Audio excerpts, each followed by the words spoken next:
Well, hello everybody. This is Dino Maddalone of the all-new look Ask Dino show.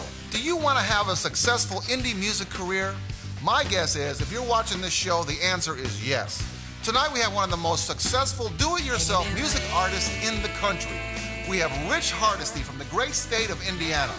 He has sold tons of records, toured the world, been in major films, and has done television and radio shows. We had special gifts for Rich when he arrived at the show with celebrity chocolatier Don Campbell and our show producer David McNeil. Tonight we're going to talk about Rich's 20-year career, how he did it, and a new documentary film being made about his life and his music. We'll talk about his incredible parents that are his backbone and inspiration. So we got the great Rich Hardesty, celebrity chocolatier Don Campbell, the Rock and Music Scene magazine, and a brand new tip of the day. Ask Dino show coming at you. How about a bang?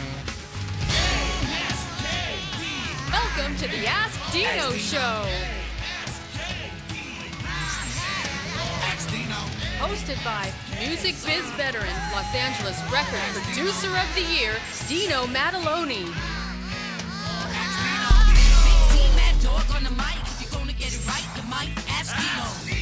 With special guest artists performing and answering your questions.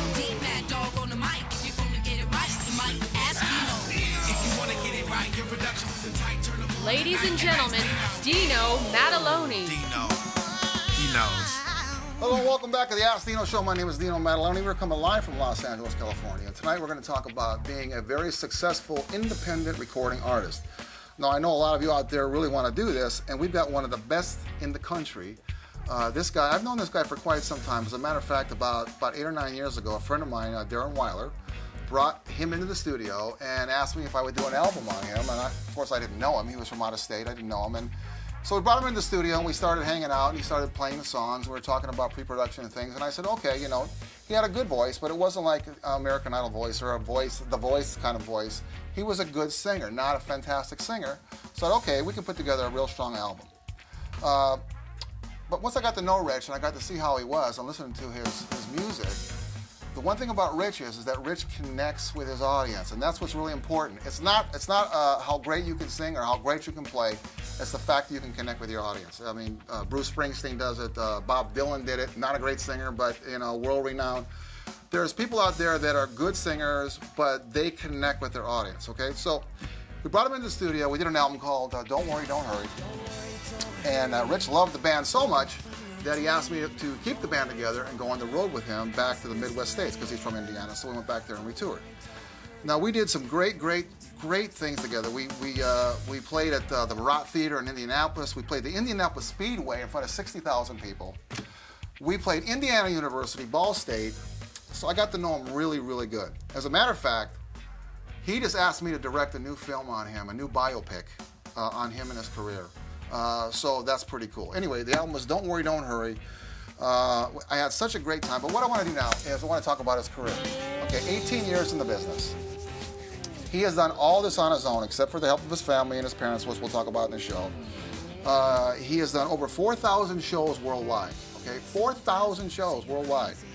He has 11 independent albums, 3 music DVDs. He has songs in the movies Totally Baked.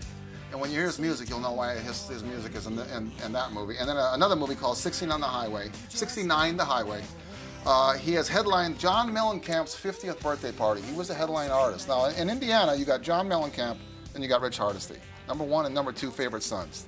Fantastic. I loved being back there touring with him, too. It was unbelievable.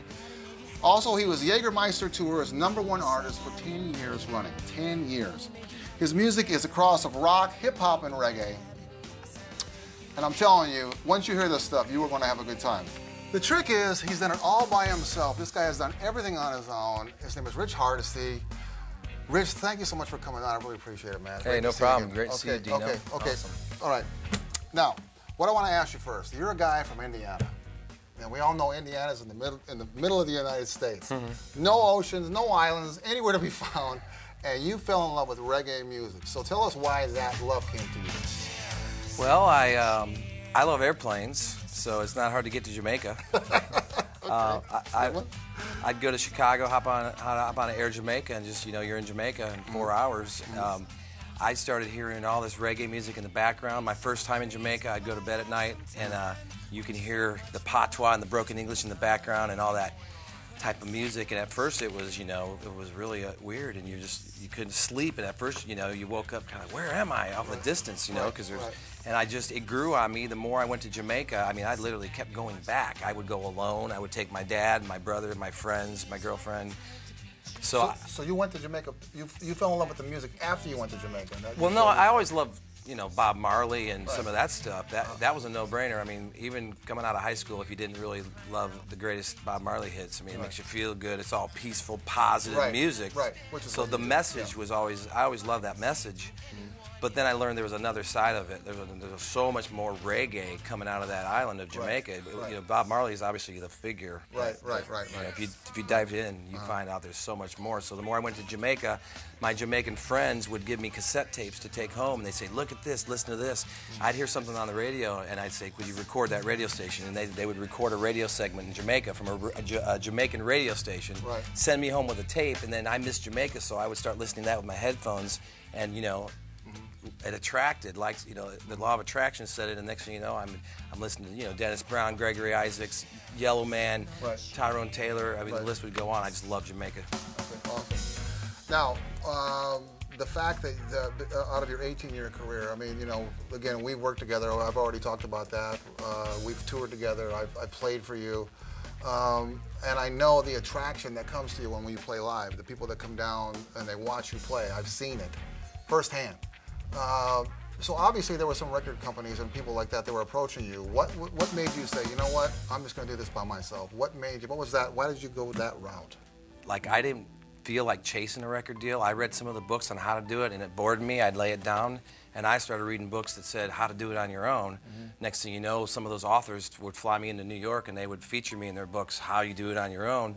The more I did it on my own, the more freedom I realized I had. The more research and homework I did on record deals, I realized that that would actually be a bad move. And it wasn't everything. It's kind of a myth. People don't understand really maybe what a record deal is. Maybe, oh my gosh, they got a record deal. Well, maybe that's you're trading maybe that for a little bit of fame at first. But I was just always true to myself and my art. We got to talk financially here too. Is that you weren't splitting the pie? You were keeping the money, which is another good thing.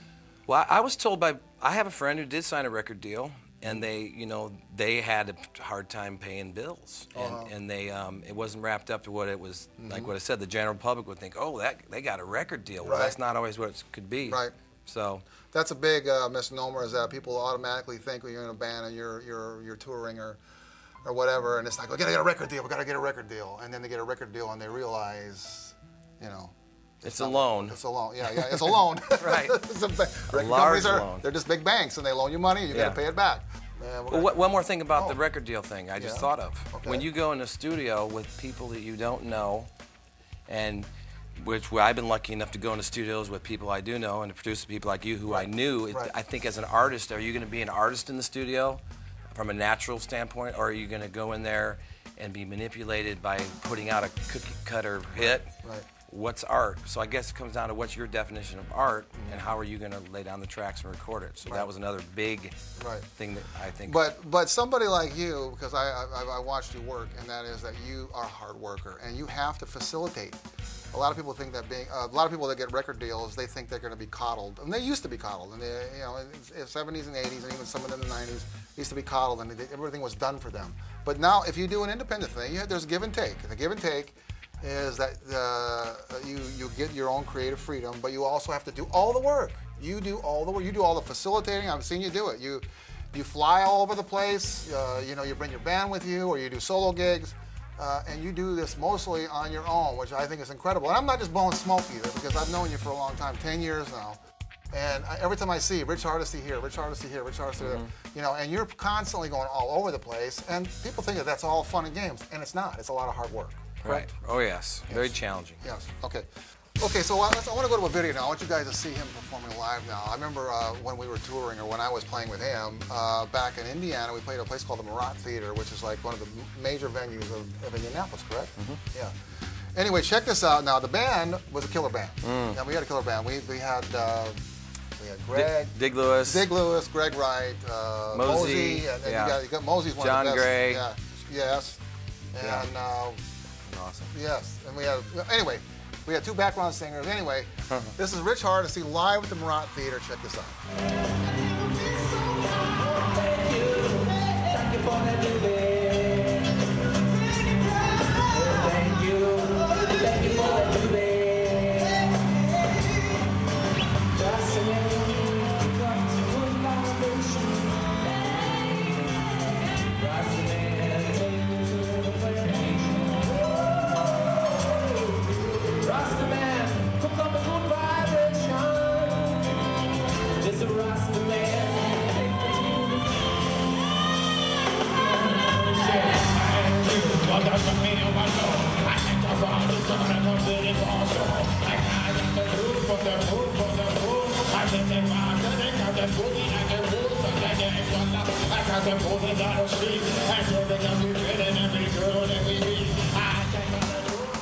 Okay, it's time for the new segment of the show. It's called Ask Dino Show Tip of the Day. It's all about the music industry. Check this out. Ask Dino Show Tip of the Day. Check it out. Dino's Tip of the Day. Hello, everybody, and welcome back to the Ask Dino Show Tip of the Day. Tip of the Day. All right. Today we're going to talk about a successful recording studio session. Preparing and doing the session, okay? It can save you a lot of money. And I'm telling you, if you listen to these things, you'll have a better project and more success. Now, first thing, there's two different kinds of projects. There's a solo project and there's the band project, okay? It's completely different, okay? The solo project, pretty much you go in, you hire a producer. Producer takes care of all these different things for you, players, arrangements, working with the engineer, mixing and all that stuff. You pretty much hand your vision over to the producer. He takes care of you. So all you have to do is prepare yourself vocally or instrument-wise or whatever you're playing, and then go into him and he will help you out immensely. Okay, the other kind of project is the band project. Now the band project, you have to do a little bit more preparing, okay? Now we're going to talk about that in a second. But the first thing you got to do is you have to hire the right producer. Now when you hire a producer, you have to go talk to him, and you got to get the right, it's like hiring a doctor or a specialist. You have to hire, if there's something wrong with your foot, you hire a foot doctor. If you're doing hip-hop, you hire a hip-hop producer. If you're doing rock, you hire a rock producer. Don't just hire any producer. You got to hire somebody that does the style of the music that you do. That sounds pretty trite, but I'm telling you, a lot of guys hire producers that have nothing to do with the music that they're doing, and it sounds horrific. Hire a guy that does what you do. Also, listen to his past projects, okay? Listen to what he's done. Don't just let him tell you how good he is. Listen to what he's done. Talk to people that he's worked with.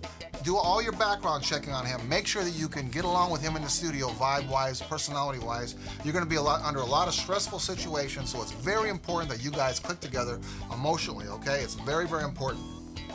Now, the band, a band project. You have to pick your songs. Make sure your songs, you pick them before you go in the studio, okay? Don't go in the studio and start picking out songs and this and that. Do it before you go in the studio. Also, if you're a band, rehearse in sections.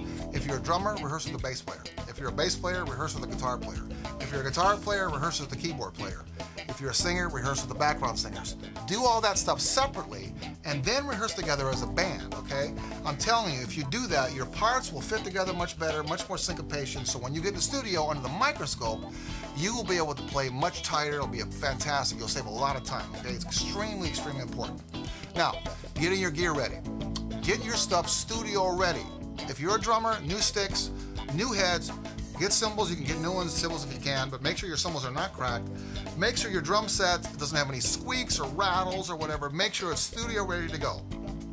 If you're a guitar player, get new strings. Make sure you get strings a couple, 2 or 3 days before you go in the studio. Make sure they're all stretched out so by the time you get in there, they don't go out of tune every 5 minutes. Make sure that they're ready to go, new, fresh, but not the day of the studio. Do it 2 or 3 days before. Same with the bass player. If you're a horn guy, make sure all your pads are tight, make sure your horn is tight, make sure your valves don't make any noise, make sure that your tuning thing is all good, make sure it's all ready to go. Same with the string players. Get your strings together, make sure that whatever string instrument you're playing is not noisy, okay? It's extremely, extremely important.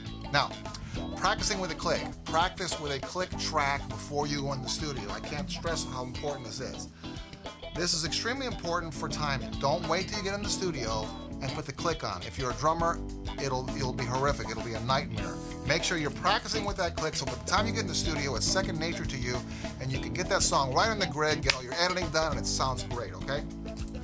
Now, one of the most important things of a session is any successful session, you have to have the money, okay? If you're a self-financed artist or an independent artist, make sure you have your money together, okay? And I'll tell you why. When you start a session, there is a flow and a process, okay? There's a creative flow. You want to keep going on this process. If you have to stop for any reason in order to get more money, it's going to stop your creative flow, and that's not good. Now, I'm not saying you can't do that, but I'm saying if you can, make sure your money's together so you can do your tracking, your overdubs, your solos, your vocals, your background vocals, your editing, your mixing, putting on the codes on the mixing, the mastering. Make sure you have those finances together so you can keep that steady flow going forward. Now, mental preparation. Mental preparation, the most important thing that I can think of is don't drink and don't do drugs while you're in the studio. And I'll tell you why. All that stuff about getting your freak on and being more creative, that's BS, it's a lie. All it does is make you think you're better, but you're not. And you're gonna have to come back and fix a lot of things. Stay in the moment, stay focused. No drugs, no alcohol. You wanna do it, that's fine, that's up to you. That's just my advice, okay? Now, after that, stay healthy. Make sure that you get rest. Don't go in and do a long day session and then go out and party and think you're Mr. Hollywood rock star. Go home and rest. Get some sleep. Come back the next day. Hit it. Fresh, clean, boom. Concentrated, focused, okay? After that, be confident. Be confident. Don't go in the studio and be nervous and worried about this and that. Be confident. How do you be confident? You practice. You get yourself prepared. So by the time you go in the studio, you can do it great. Now, in the studio, you can do it over and over and over and over again until it's great. So there's just you and the producer and the engineer. And that's another point I want to talk about. Don't have a lot of people in the studio, okay? Don't bring people in the studio that are hanging out, talking, distracting you, making you lose focus. It's not a movie or a television show, people. It's very serious business. Get the talkers out of the studio. You, the producer, the engineer, maybe the bandmates, whatever you want to do. That's all you should have in the studio. Okay, now, don't hurry the process. Take your time with it. Do your work, take it home and analyze it. Analyze it at home, don't analyze it in the studio. If you analyze it in the studio, you're gonna lose money and all that stuff, and it'll take too much time. Go home and analyze it, then come back and do your fixes the next day. One of the final things I'm gonna tell you, keep your ears fresh. If you're recording, stay in the studio for a couple hours, then go outside, let your ears rest. If you stay in that studio, you start to lose 3.5K and above, starts to diminish, it starts to go. And what does that mean? You're gonna start telling the engineer and the producer, put more high end on because I can't hear the high end, okay? Which is the wrong thing to do because it's false, because your ears you're losing your high end and your high mids. Don't do that. Keep your ears fresh, walk out of the studio, then come back in, okay?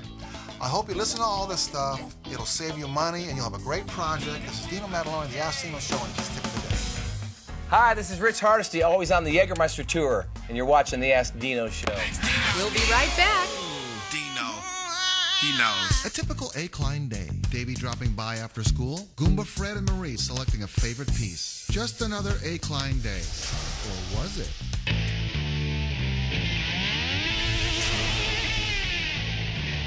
It seems that word is getting out about A-Klein chocolate here.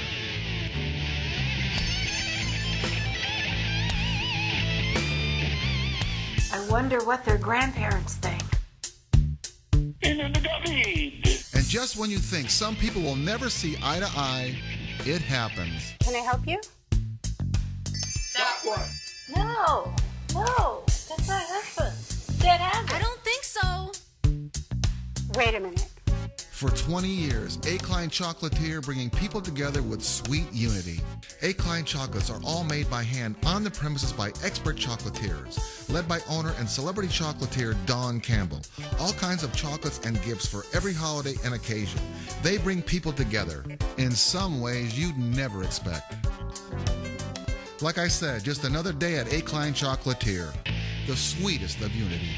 Bye, Davey. All people, all ages. A. Klein Chocolatier in Claremont, California, and Village Candy Kitchen, Oak Tree Village, Yucaipa, California. World-class chocolates and gifts for all holidays and occasions. Order online at aklein.com. A. Klein Chocolatiers and Village Candy Kitchen, the sweetest of unity. You're watching the Ask Dino Show. Before we were getting ready to do a film on you, you've decided to do because you've done so many things. You've traveled the world. You've been to a lot of different countries. You've got so much music. and you have incredible shows. You've decided to do and you've asked me to help you with that, and I'm very excited about it. But what I want to know is what is it that you want to show the world about you? What do you want them to see about you, to know about you, why you're doing this film?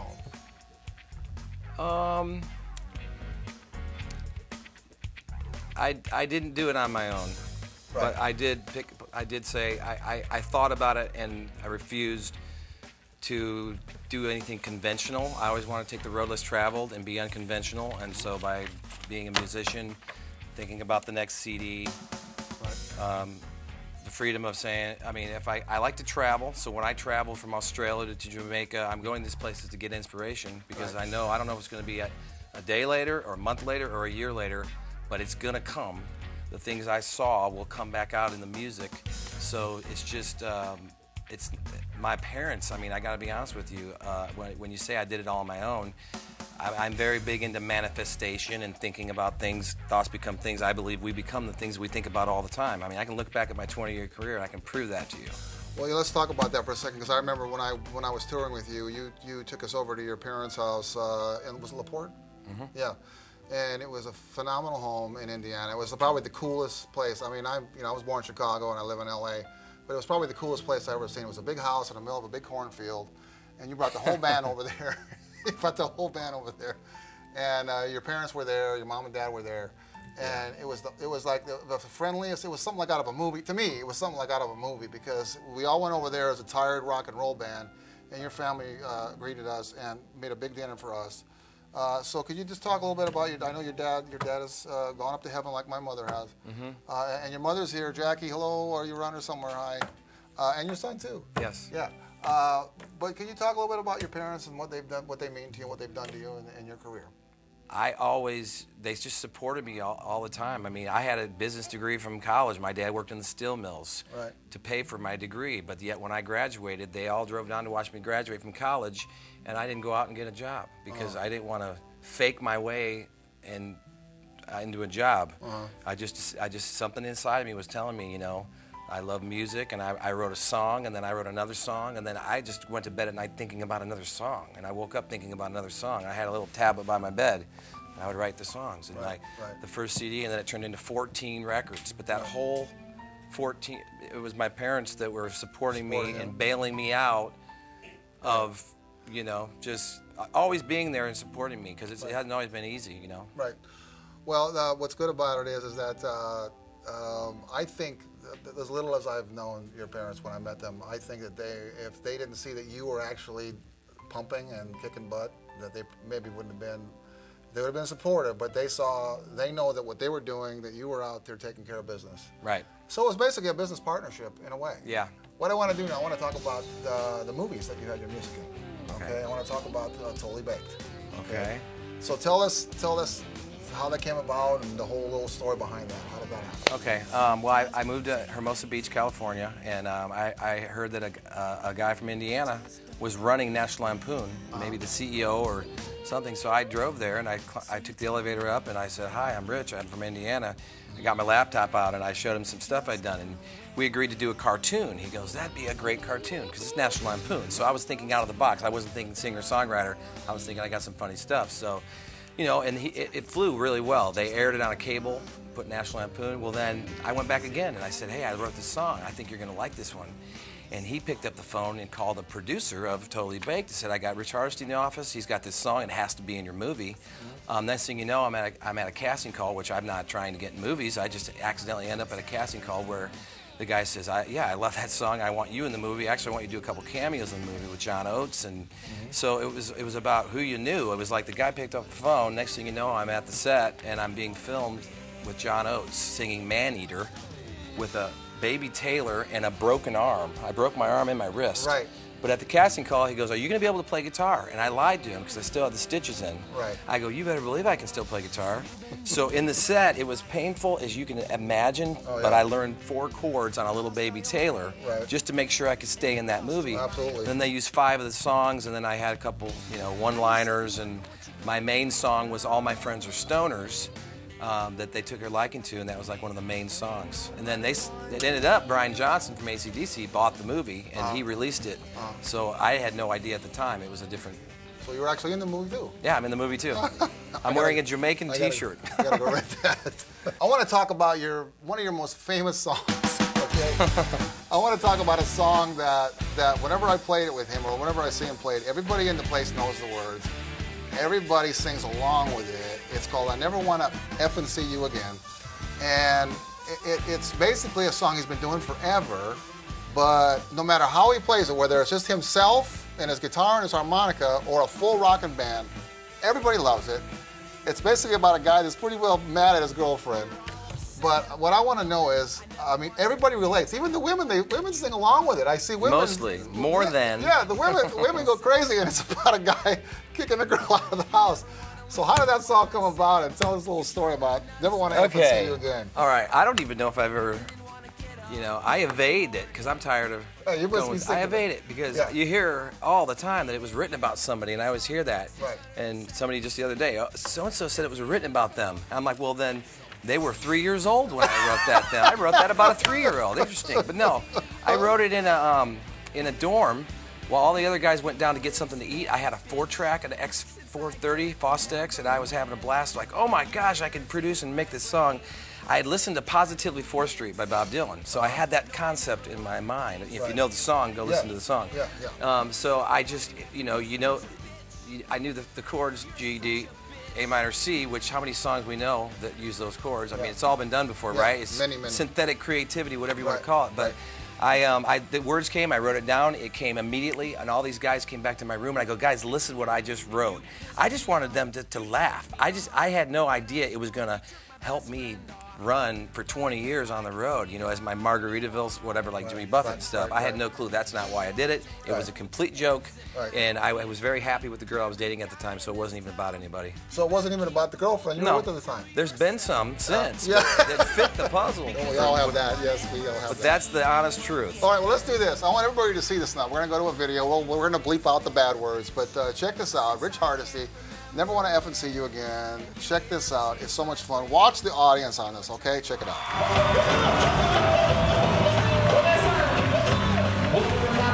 To me and you, it's on page 672, but that's the end of the book. So what?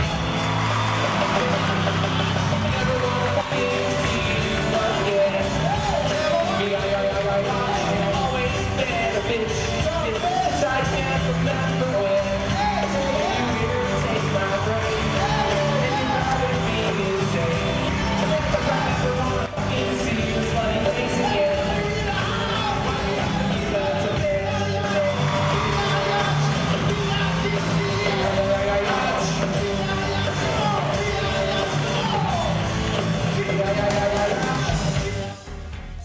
See, what did I tell you? What did I tell you? Okay, what I want to ask you now, Rich, I want to ask you because there's a lot of young kids out there. I know we may have hit on it. What is the key of the do-it-yourself syndrome? What is the key to make sure you can keep going? You've done it for 20 years now, so if there's no proof there, you are the man that can prove that. What is the key? What is the secret of a complete do-it-yourself career? Okay, well, I did it on accident for a long, long time, and recently I'm looking back trying to figure out how the heck I was able to do it. And looking back at it, it's all making sense. So I did it on accident, but really you have to, first of all, you have to be independent of the good opinions of others, and I didn't make that up.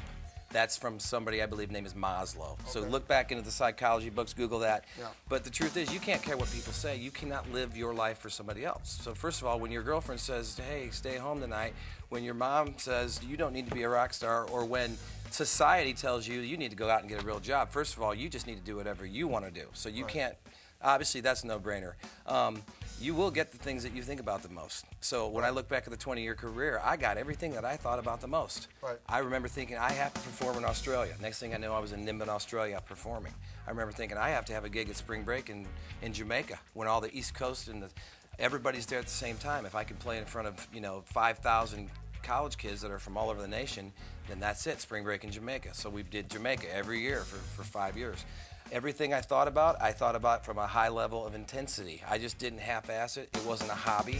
If you want to make music your hobby, then you're going to get a hobby, and you're not going to make any money. It's going to cost you money. But if you decide that that's what you're going to do, and it's all you think about, then this is just stuff Thomas Edison and Napoleon Hill told us way back in the day, but institutions don't want us to know, and they pull this stuff away from us.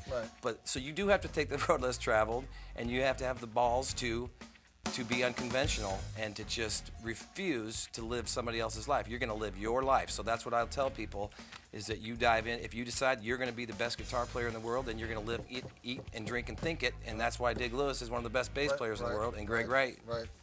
So that's the #1 thing, is you think about it all the time with a high level of intensity, and you'll get it. Fantastic point of view with that. What I would like to say is that you have to do the work.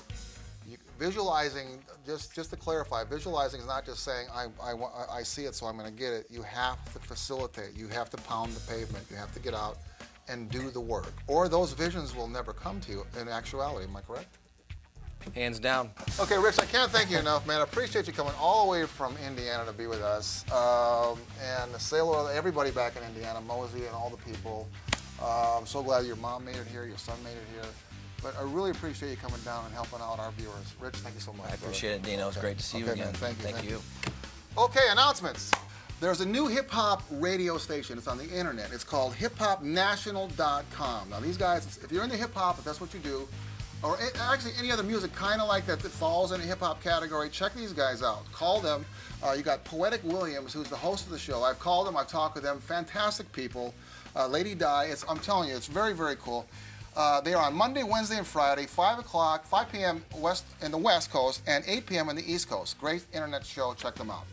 Now, the next show, coming up, we have the epitome of a rock star, the blueprint of a rock star. His name is Chuck Negron. Now, because of the generation gap, you may not know the name right off, but Chuck was one of the 3 lead singers for Three Dog Night. They are like a historical rock act. We're talking 90 million records. He's done 2 books.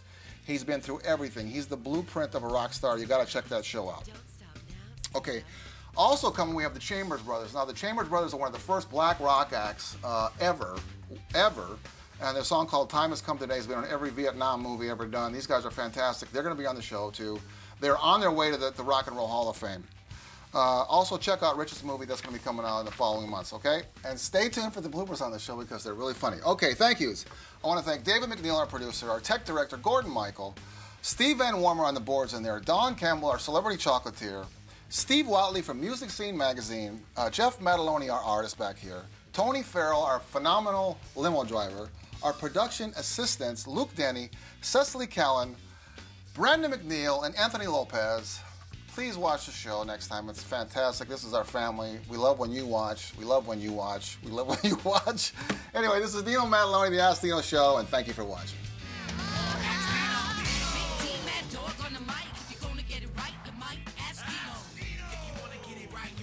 Hey everybody, it's Don Campbell, the celebrity chocolatier, and she likes Rich's music so much, she brought down this fantastic chocolate. Look at this.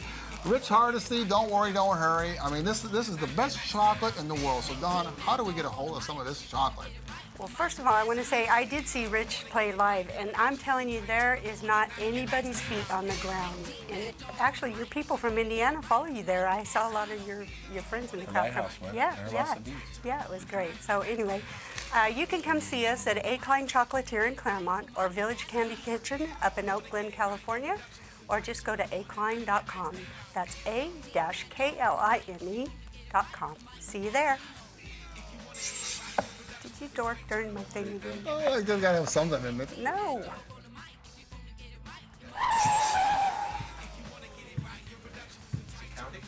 No, I'm... You know, I hate when you do this. I hate when you do this. I don't like when you do it. Yeah. Everybody in the next month, what the hell? Oh my God, Don. Jeez. Oh. What the hell you put in there? Oh. Hi, this is Rich Hardesty, always on the Jägermeister tour, and you're watching the Ask Dino Show. Ass. He's an ass. He was that close. That close. Okay, try for real.